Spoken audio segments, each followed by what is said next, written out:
Donald Trump is absolutely losing it right now. His attempt to cover up the cold-blooded killing of Alex Pretti has completely failed.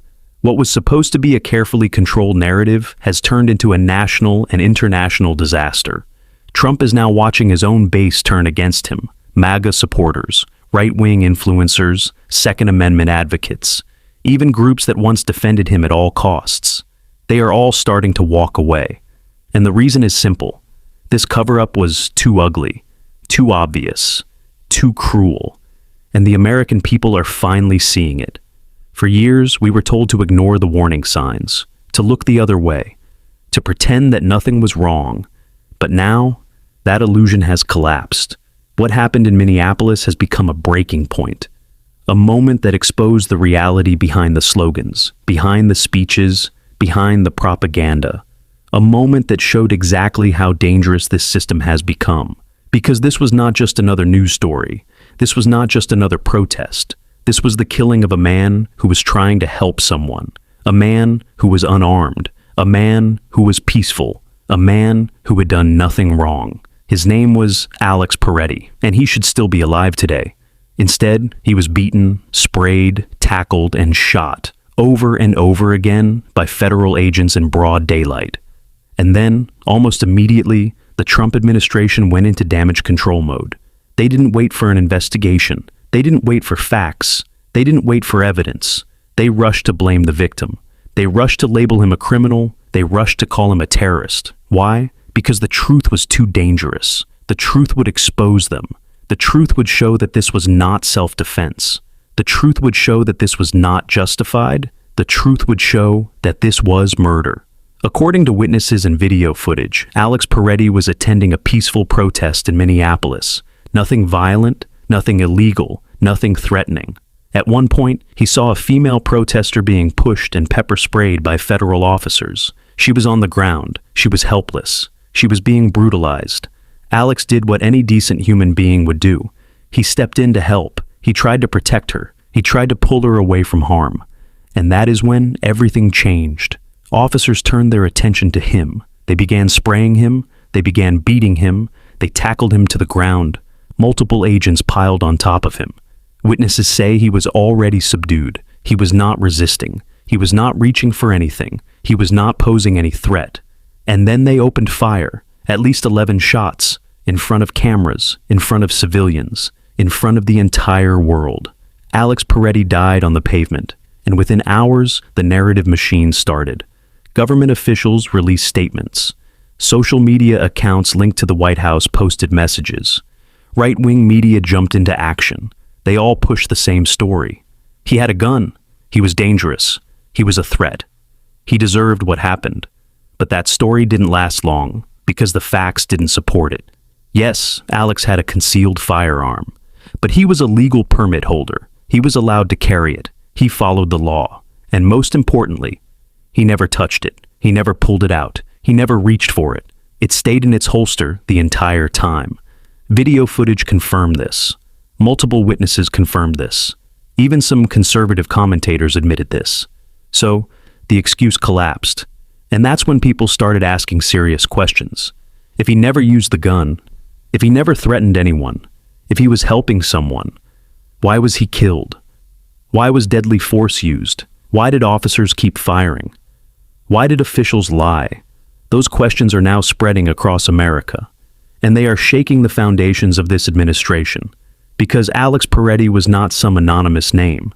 He was a real person. A son, a friend, a colleague. He was an ICU nurse. He worked at the Minneapolis 5A hospital. He spent his life taking care of veterans, critically ill patients, people who had served this country. He stayed by their bedsides. He comforted families. He saved lives. And this is the man they called a terrorist. This is the man they tried to smear. This is the man they tried to erase. But it didn't work. Instead, the backlash grew. Republicans started distancing themselves. The NRA criticized official statements. Conservative writers questioned the story. Even some MAGA influencers admitted this looked wrong. And suddenly Trump found himself isolated. A president watching his own supporters turn away. A leader losing control of the narrative. A regime exposed. And this is only the beginning, because what happened next made things even worse. In the next part, we'll look at how Congress reacted, how investigations were blocked, and how the family of Alex Pretti responded to the lies. We'll break down what officials are trying to hide, and why this case is becoming one of the most important civil rights battles in modern American history. Stay with us. We're just getting started. What happened after Alex Pretti was killed may be even more disturbing than the shooting itself, because instead of transparency, instead of accountability, instead of honesty, the Trump administration chose secrecy, silence, and obstruction. Within hours of the incident, federal agencies moved to take complete control of the investigation. Local police were pushed aside, state officials were blocked, even independent investigators were denied access. Evidence was locked away. Body camera footage was restricted. Witness interviews were delayed, and critical records were sealed. This was not normal procedure. This was damage control. This was about protecting power, not protecting the public. The Department of Homeland Security, ICE, and Border Patrol refused to cooperate fully with Minnesota authorities. They refused to hand over internal reports. They refused to release all video footage. They refused to allow full forensic review. And when asked why, they gave vague answers. National security, ongoing investigation, internal review. But none of those explanations made sense, because transparency builds trust, and secrecy destroys it. And in this case, they chose secrecy, which told the public everything they needed to know. Soon, the Hennepin County District Attorney's Office took action. They filed a lawsuit. They demanded immediate access to federal evidence.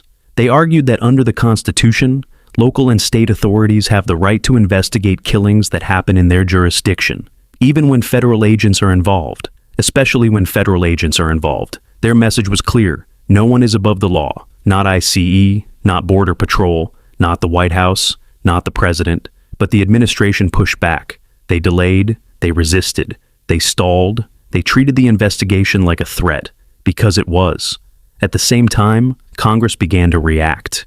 And something unusual happened. Republicans and Democrats, normally divided on everything, started asking the same questions. What happened in Minneapolis? Why is the evidence being hidden? Who authorized the use of deadly force? Who approved the official statements? Who is lying? The chairman of the House Homeland Security Committee formally demanded testimony. Top ICE officials, Border Patrol leadership, DHS executives. They were ordered to appear before Congress, to testify under oath, to answer questions publicly. No scripts, no spin, no talking points, just facts. And suddenly the administration was nervous, because hearings mean records. Records mean accountability. And accountability means consequences. Meanwhile, the funding fight exploded in Washington.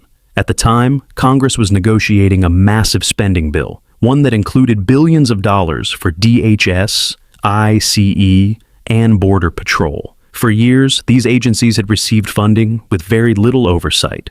But after Alex's death, that changed. Democratic senators announced they would not support any bill that increased funding without major reforms. They said they could not, in good conscience, reward agencies accused of abuse. Senate Majority Leader Chuck Schumer issued a strong statement, calling the situation in Minnesota appalling and unacceptable, saying the DHS bill was woefully inadequate, and promising to vote no. Other senators followed. Progressive lawmakers praised the move. Activists celebrated. Public pressure worked. Phones rang nonstop in congressional offices. Emails flooded in. Protests erupted. Americans demanded change. And for once, politicians listened. But while Congress debated reforms, the White House doubled down. Instead of admitting mistakes, instead of expressing sympathy, instead of showing humility, they attacked. They posted inflammatory messages. They labeled Alex a terrorist. They accused protesters of being extremists.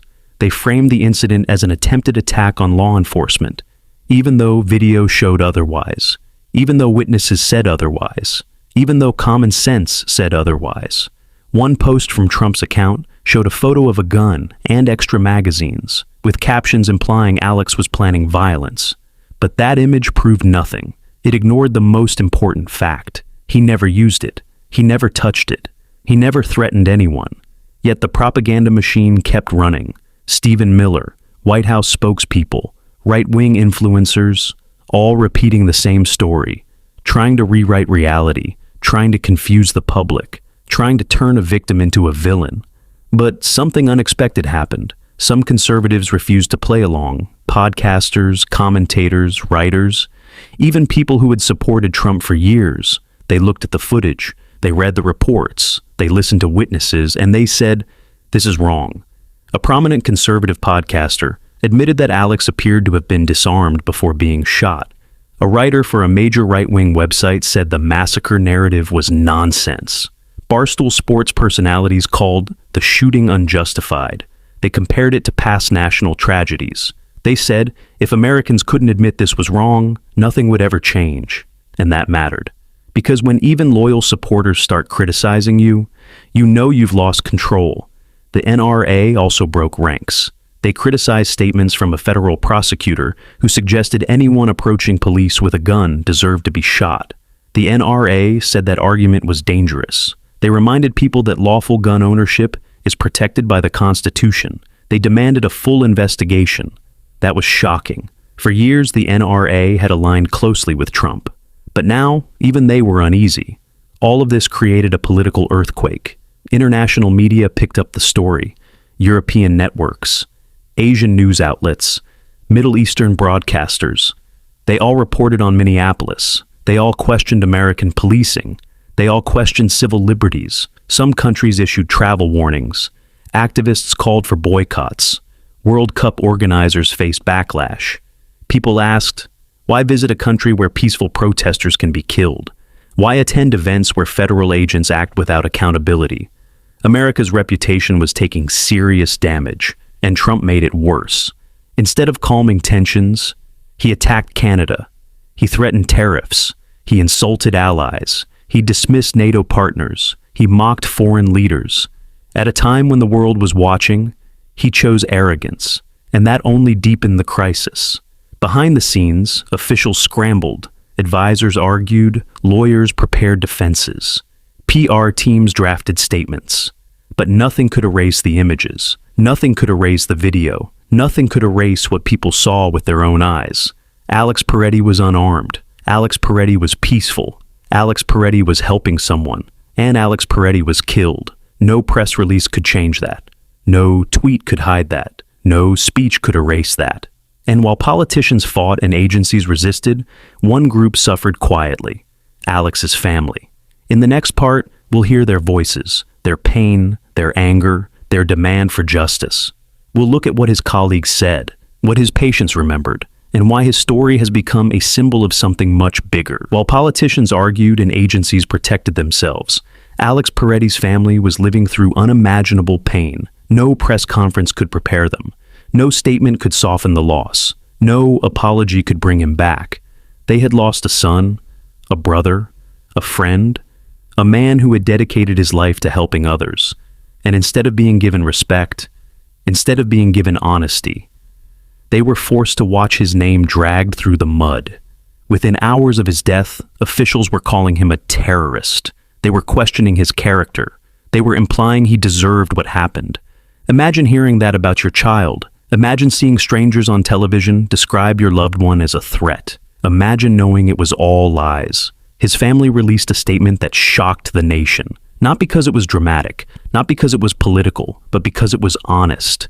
They said they were heartbroken. They said they were angry. They said Alex was kind, gentle, and selfless. They reminded everyone that he worked as an ICU nurse at the VA, that he cared for veterans, that he stayed late to comfort dying patients, that he treated strangers like family. They said his final act was trying to protect a woman who was being attacked. They described the video, his phone in one hand, his other hand raised, empty, defenseless. And yet, he was shot. They called the government's lies reprehensible and disgusting. And they demanded the truth, not revenge, not violence, the truth. At the same time, Alex's colleagues began to speak out. Doctors, nurses, hospital staff, veterans, patients' families, they all told the same story.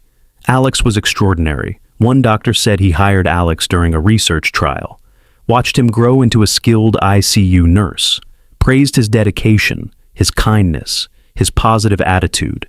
They used to talk about going mountain biking together. Now, that would never happen. Another family shared how Alex cared for their father during his final days, how he read a farewell speech, how he treated him with dignity, how he honored his service.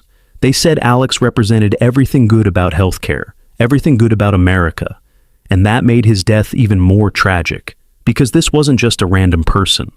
This was someone who had spent his life saving others, and now no one had saved him. As these stories spread, public sympathy exploded. Memorials appeared in Minneapolis, flowers, candles, photos, handwritten notes. Strangers gathered in silence. People cried. People prayed. People held signs saying, "Justice for Alex. Tell the truth. No more lies." Vigils were held across the country: New York, Chicago, Los Angeles, Seattle, Atlanta. People who had never met Alex felt connected to him because they saw themselves in him. Someone trying to do the right thing, someone trying to help, someone who paid the ultimate price. And while the public mourned, disturbing new information emerged. Reports surfaced that federal agencies were blocking even the FBI from full access to the investigation. Let that sink in. The FBI, America's top investigative agency, was being limited, denied, delayed. Why? No clear answer. Local police were shut out. State attorneys general were sidelined. Independent prosecutors were frustrated. Everything was centralized, controlled, filtered.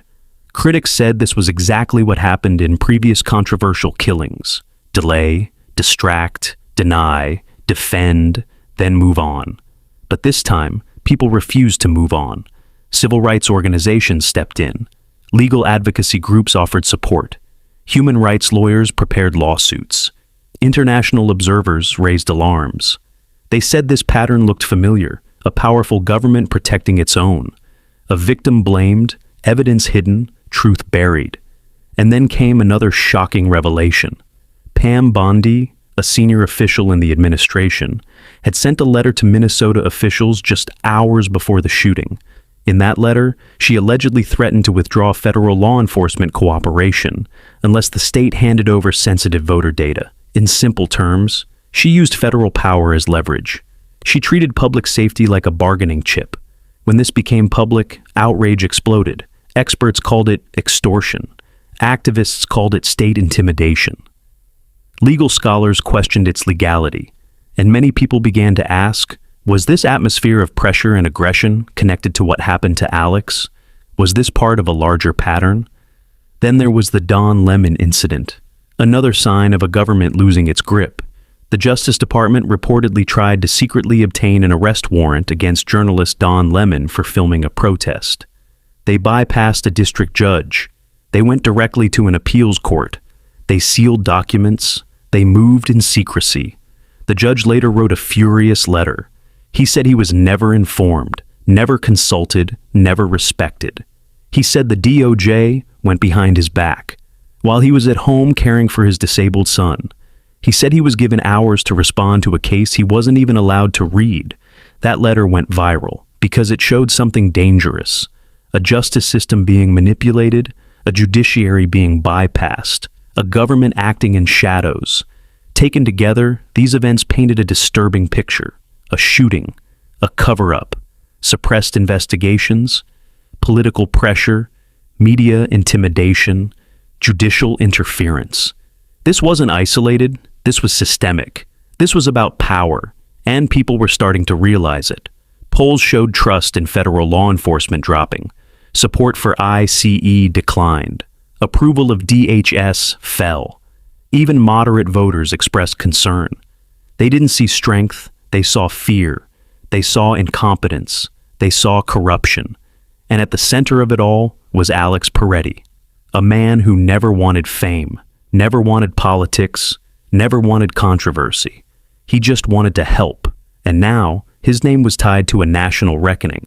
In the next part, we'll examine how the legal battle is unfolding, the lawsuits, the investigations, the possible criminal charges, and what justice might actually look like. We'll also explore why this case could change federal policing forever.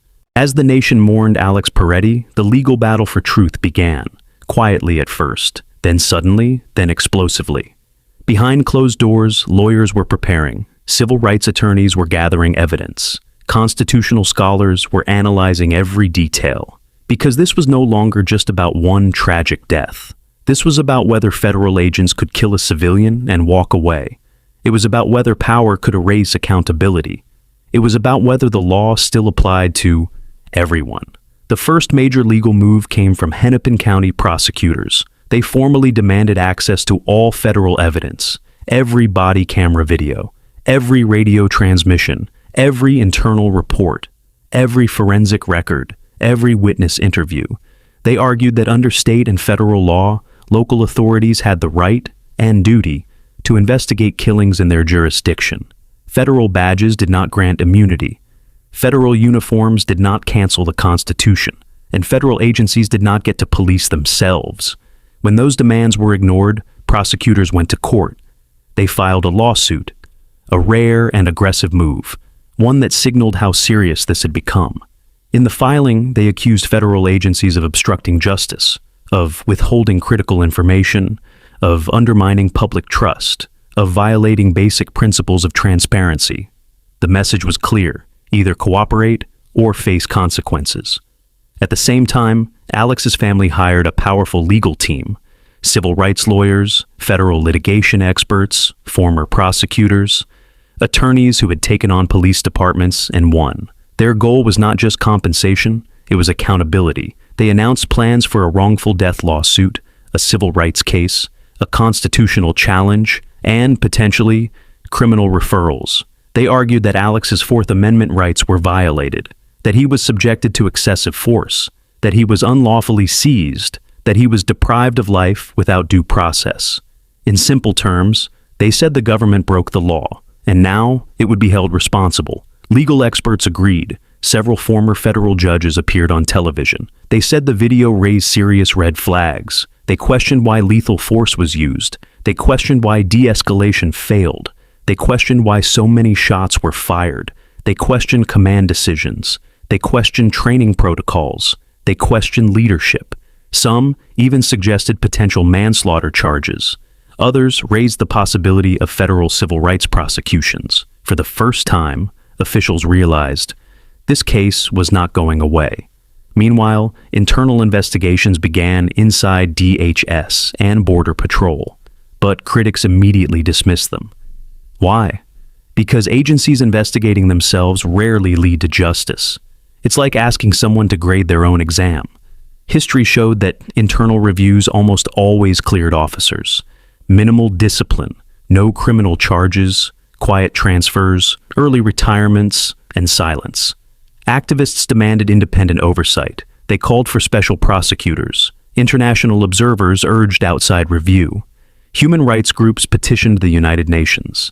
They argued that America was failing to hold security forces accountable, and that this case symbolized a dangerous trend. Pressure mounted, protests intensified, thousands marched in Minneapolis, tens of thousands joined nationwide. Justice for Alex became a rallying cry. Speakers demanded body camera transparency. They demanded demilitarization. They demanded civilian review boards. They demanded an end to qualified immunity. They demanded reform. And politicians felt the heat. Several lawmakers introduced bills targeting federal policing. Proposals included mandatory body camera release timelines, independent shooting investigations, limits on crowd control weapons, revised use of force standards, mental health and de-escalation training, stricter accountability systems. Some bills gained bipartisan support because voters from all sides were angry. Conservatives saw abuse of power. Liberals saw systemic violence. Independents saw government failure. No one felt safe. Behind the scenes, the administration tried to regain control. Advisors urged Trump to soften his tone, to express sympathy, to acknowledge concerns, to call for calm. But he refused. Instead, he attacked critics. He mocked protesters. He dismissed families. He accused media of lying. He framed everything as a political attack. That strategy backfired. Every attack fueled more outrage. Every denial deepened distrust. Every insult hardened opposition. Internationally, consequences continued. Human rights organizations released reports. Foreign leaders expressed concern. Tourism declined. Investment confidence wavered. Global headlines questioned American democracy. All because of one moment in Minneapolis. One life lost. One truth hidden. One system exposed. Then came the whistleblowers. Anonymous federal employees began leaking information. They described chaotic command structures, poor communication, aggressive tactics, pressure from above to control protests at all costs. They alleged that officers were encouraged to act forcefully. That restraint was discouraged. That political messaging influenced operations. Journalists verified some of these claims. Documents surfaced. Internal emails leaked. Training manuals were reviewed. They painted a troubling picture, an environment where escalation was normalized, where accountability was weak, where loyalty mattered more than legality. And suddenly, the narrative shifted again. This wasn't just about a few officers. This was about leadership, policy, culture, and responsibility. Calls for resignations grew louder. DHS officials, Border Patrol commanders, senior advisors. Some stepped down quietly, others were reassigned. A few retired early, but critics said it wasn't enough. They wanted real consequences, not cosmetic changes, not scapegoats, justice. And still, the biggest question remained: would anyone go to jail? Would anyone be convicted? Would anyone truly be held responsible? That answer was still unclear, but one thing was certain. Alex Pretti's case had changed the conversation. It had forced America to confront uncomfortable truths about power, about policing, about protest, about rights, about accountability, and about the cost of silence. In the final part, we'll look at where this story stands today, what has changed, what hasn't, and why Alex's legacy may shape the future of civil liberties in America. Today, months after the killing of Alex Pretti, America is still searching for answers. Court cases are ongoing, investigations are unfinished, documents remain sealed, and many questions remain unresolved. But one thing is clear. This story did not disappear. It did not fade. It did not get buried. Because too many people refuse to forget. Alex's family continues to fight. They attend hearings. They meet with lawyers. They speak to journalists. They stand in front of cameras, even when it hurts, even when it breaks them. Because they believe silence would mean surrender. And they refuse to surrender. Their lawsuit has moved forward. Federal courts are reviewing evidence. Judges are demanding explanations. Agencies are being forced to disclose records, slowly, reluctantly, but steadily. Body camera footage is being analyzed. Ballistics reports are being examined. Radio logs are being reviewed. Expert witnesses are testifying. Forensic specialists are reconstructing every second. What happened? Who ordered what? Who fired when? Who failed to intervene? And why? Legal analysts say this case could take years, but they also say it has strong foundations. The video evidence is powerful. Witness testimony is consistent. Official statements are full of contradictions, and internal documents raise serious concerns. This combination is rare and dangerous for defendants. Meanwhile, public pressure has not weakened. If anything, it has grown. Every court date brings crowds. Every filing sparks debate. Every leak goes viral. Social media keeps the story alive. Independent journalists continue investigating. Documentaries are being produced. Universities are studying the case. Law schools are teaching it. Alex Pretti has become a case study, a symbol, a warning, a reminder. For many Americans, this was a turning point. It changed how they viewed federal law enforcement. It changed how they viewed protests. It changed how they viewed government power. It forced people to ask, who protects us from those who claim to protect us? Who watches the watchers? Who enforces the law when the law breaks it? Young activists cite Alex as inspiration. Veterans speak in his memory. Healthcare workers honor him. Students march with his name. Churches pray for justice. Artists paint murals. Musicians write songs. His legacy lives on, not because he sought it, but because it was taken from him. Some reforms have already happened. Body camera rules have been tightened. Funding oversight has increased. Training programs have been revised. Civilian review boards have gained authority. Whistleblower protections have expanded. They are small steps, incomplete steps, but steps nonetheless. Critics say it's not enough, and they may be right, because true change takes time. It takes courage. It takes persistence.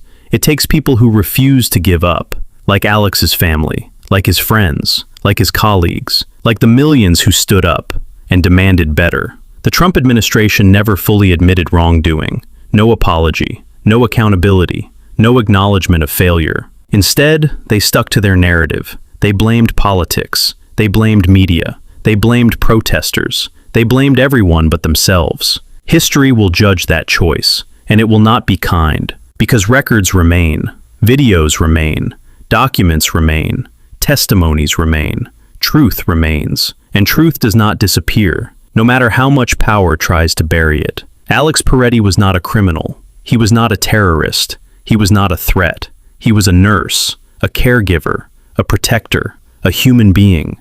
He helped strangers. He served veterans. He stood up for someone in danger, and he paid with his life. That should never happen in a free society.